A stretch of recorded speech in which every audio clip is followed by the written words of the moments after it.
மாண்புமிகு பறை இசை வெளியீட்டு விழா என்பதை விட மாண்புமிகு பறை தமிழர் பண்பாட்டு கூடல் என்று சொல்லக்கூடிய வகையில் ஒரு இனத்தின் பண்பாடு குறித்து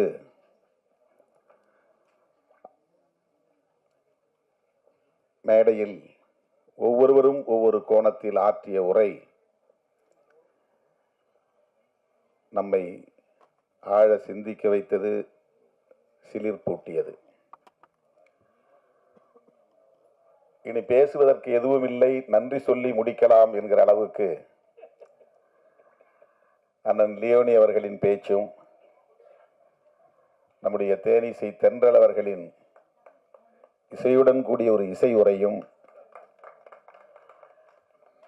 இளம் இயக்குநர்களுக்கு நல்ல வழிகாட்டுதலை தந்து ஆணவ கொலைக்கு எதிராக இப்படியும் சிந்திக்கலாம், திரைக்கதை அமைக்கலாம் என்று இங்கேயே ஒரு திரைக்கதை அமைக்கிற உரையை ஆற்றி அமர்ந்திருக்கிற அண்ணன் கே பாக்யராஜ் அவர்களின் உரை, எல்லாவற்றையும் விட தம்பி சிவா அவர்களின் உரை, நம்முடைய கதாநாயகி அவர்களின் உரை எல்லாம் ஒவ்வொன்றும் ஒவ்வொரு கோணத்தில் நம்மை ஆட்டி வைத்தது, வியப்புக்குள்ளாக்கியது. பறை குறித்து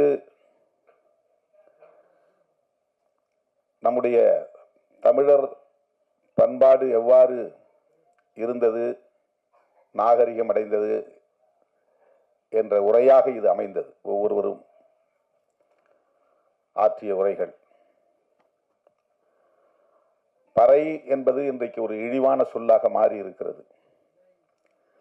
அதனால் அந்த கருவியும் இழிவாக பார்க்கப்படுகிற சூழல் அமைந்துவிட்டது.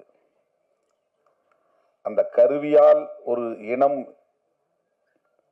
இழிவாக கருதப்படுகிறதா அல்லது ஒரு இனத்தால், ஒரு சமூகத்தால் அந்த கருவி குறைத்து மதிப்பிடப்படுகிறதா என்று நமக்கு தெரியவில்லை. ஆனால்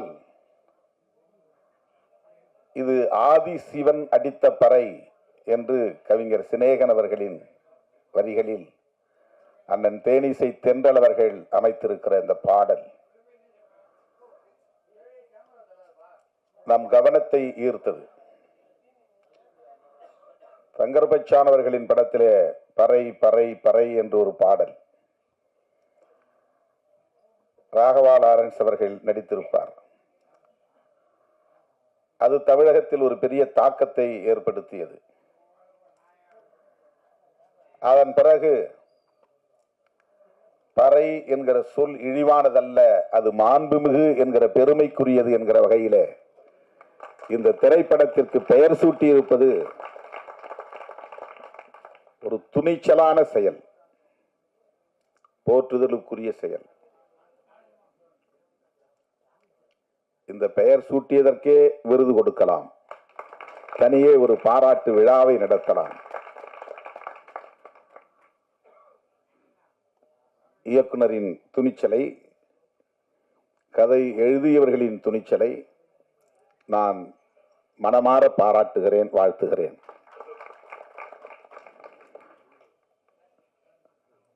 பறை என்பது ஒரு பொதுவான சொல். அனைத்து இசைக்கும், இசை கருவிகளுக்கும் மூலம். அதிலிருந்துதான் இசைக்கருவிகளின் வடிவங்கள் மாறி மாறி வெவ்வேறு பெயர்களை பெற்றிருக்கின்றன. ஒரு சமூக ஆய்வாளர் சொன்னார், பறை என்கிற அடையாளம் கொண்ட ஒரு சமூக பிரிவில் இருந்துதான் அனைத்து சமூக பிரிவுகளும் உருவாயின என்று அவர் ஆய்வில் சொல்லுகிறார். வெவ்வேறு பெயர்களை தாங்கி மாறி மாறி போகிறார்கள் என்று. ஒட்டுமொத்த இந்த சமூகத்தின் மூல சமூகம்தான் பறை என்கிற பெயரில் அழைக்கப்படுகிற சமூகம். இது ஒரு சமூக ஆய்வாளரின் கருத்து. இன்னும் சொல்ல போனால் மறைந்த தமிழரசன் அவர்களின் கருத்து, தமிழ்நாடு விடுதலைப்படையை நிறுவிய தமிழரசன் அவர்களின் கருத்து. வெவ்வேறு பெயர்களில் வெவ்வேறு சமூகங்கள் அழைக்கப்பட்டாலும் மனித குலத்தின் பாரம்பரிய வரலாற்றில் பார்க்கிற போது ஒரு குலத்தில் இருந்துதான் எல்லா குலமும் என்கிற போது தமிழ் சமூகத்தில் அந்த மூல சமூகம் ஆதி குலம் பறையர் குலம்தான் என்று அந்த வல்லுநர்கள் பதிவு செய்கிறார்கள். பறை அடித்ததனால் பறையன் என்று பலரும் கருதுகிறார்கள். அப்படி இருக்க வாய்ப்பே இல்லை. இன்றைக்கும் நீங்கள் ஒரு கிராமத்திற்கு போனால், பறையர் குடியிருப்புக்கு போனால் 200 குடும்பங்கள் 300 குடும்பங்கள் இருக்கிறார்கள் என்றால் அந்த 300 குடும்பங்களை சார்ந்தவர்களும் பறை அடிப்பதில்லை. அவர்களுக்கு பறை பற்றி தொடர்பும் இருப்பதில்லை. அந்த கிராமத்தில் சிலர்தான், விரல் விட்டு எண்ணக்கூடிய சிலர்தான் பறையடிக்கிற ஒரு வழக்கத்தை வைத்திருப்பார்கள். எல்லா மக்களும் விவசாயத்தை செய்யக்கூடியவர்கள் தான். அவர்களுக்கு ஏரோட்ட தெரியும், நடவு நட தெரியும், அறுப்பு அறுக்க தெரியும், தாள் அடிக்க தெரியும். விவசாய பெருங்குடி மக்கள் தான்.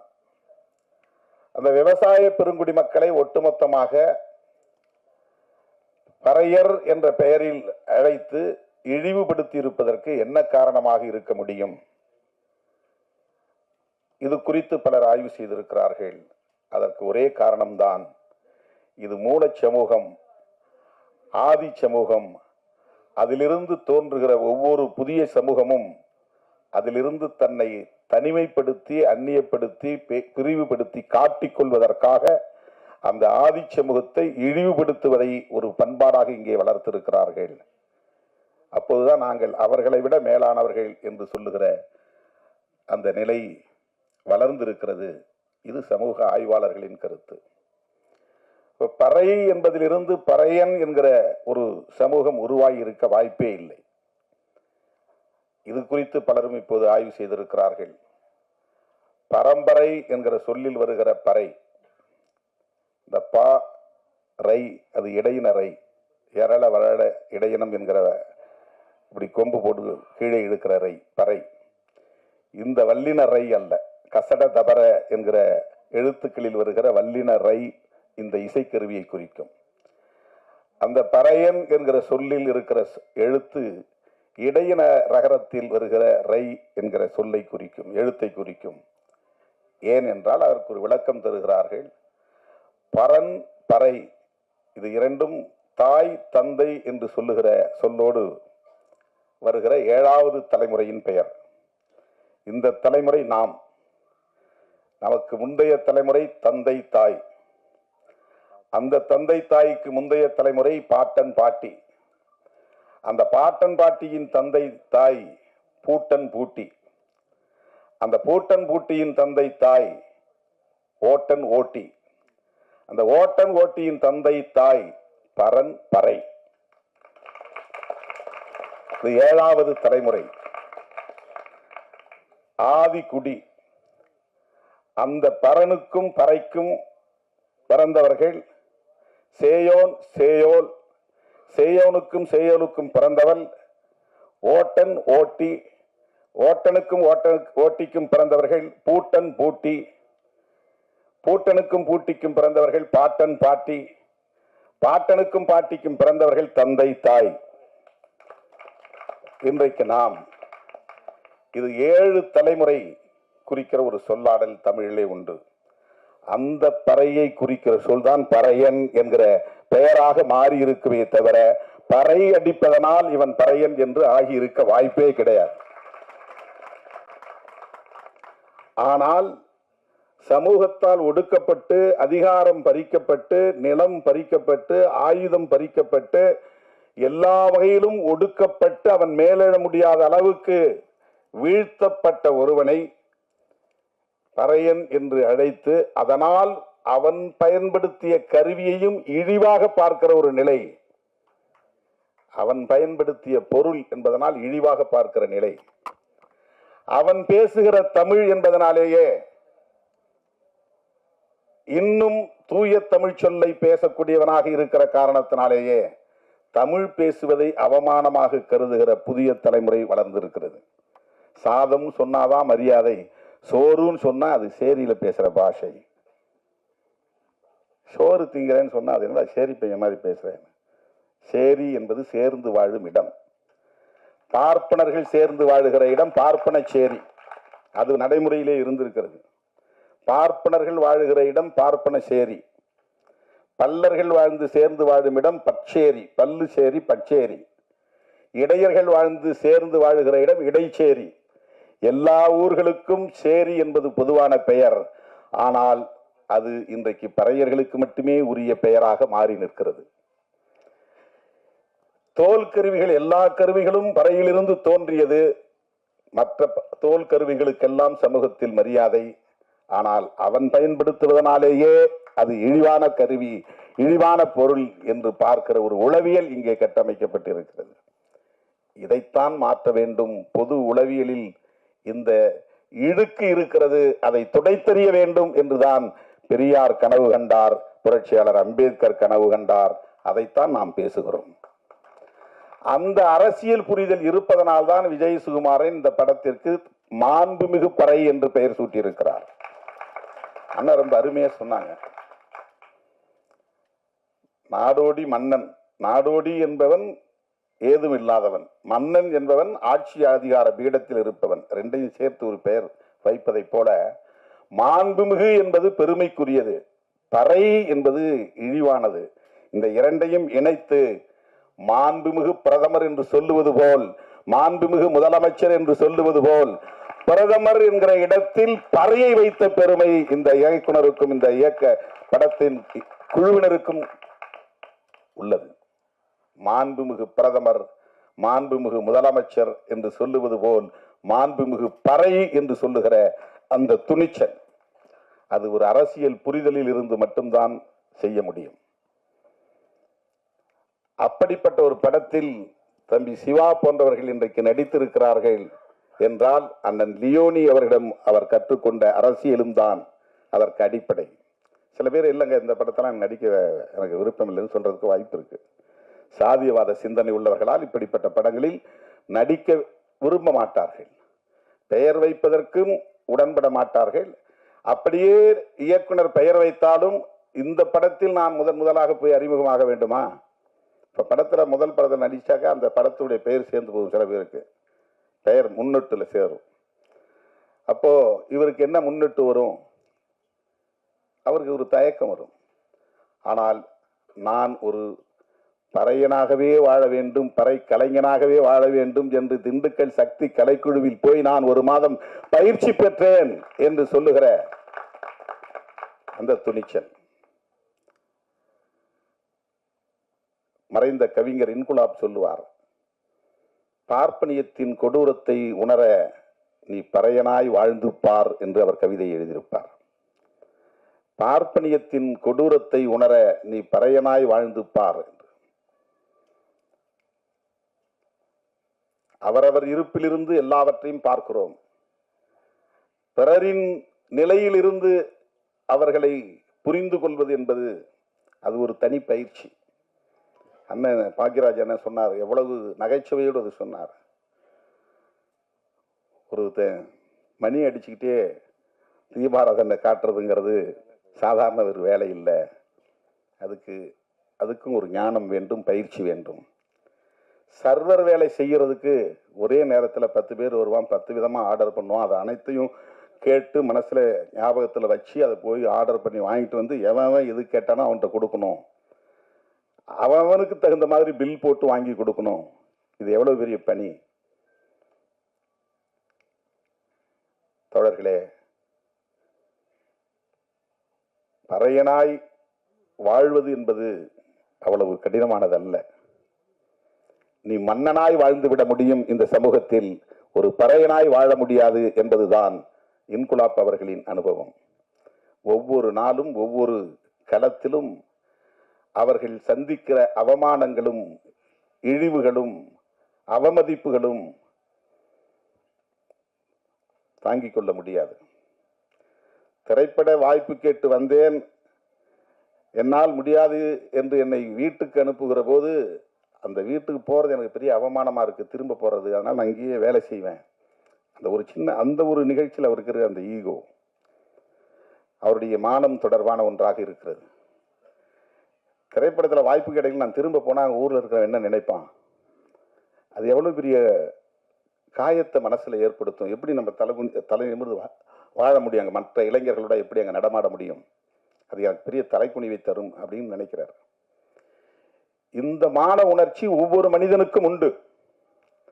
ஆனால் அத்தனை இடங்களிலும், அவன் காலடி வைக்கிற அத்தனை இடங்களிலும் அவனுக்கு இழிவும் அவமதிப்பும் இருக்குமே. ஆனால் அவன் உள்ளம் எந்த அளவுக்கு ஒவ்வொரு நாளும் காயப்படும் என்பதை உணராமல் பலர் பேசுகிறார்கள் என்பதனால் தான் இன்குலாப் சொன்னார், நீ பார்ப்பனியத்தின் கொடுமையை உணர வேண்டுமானால் பறையனாய் வாழ்ந்து பார் என்று சொன்னார். அந்த பறையன் என்பது இந்த பறை அடிப்பவன் என்கிற பொருளில் இல்லை. இந்த சமூகத்தால் வீழ்த்தப்பட்ட ஒரு பெரிய சமூகம், ஆதி சமூகம். தோழர்களே, சாதி அமைப்பு என்பது இந்த சமூகத்தில் எவ்வளவு கொடூரமான தாக்கத்தை ஏற்படுத்தி இருக்கிறது. ஆணவ கொலை பற்றி அவருடைய அனுபவத்தை அண்ணன் பாக்கியராஜ் சொன்னபோது ரொம்ப அதிர்ச்சியாக இருந்தது. அது இன்றைக்கும் தொடர்கிறது. இது ஒவ்வொரு மனிதனுக்குள்ளும் தன் குடும்ப கௌரவம், சாதி கௌரவம் என்பதோடு இணைக்கப்பட்டிருக்கிறது. 10 மாதம் சுமந்து ஈன்றெடுத்த பிள்ளைக்கு பாலூட்டி சீராட்டி பாராட்டி வளர்த்தாலும்,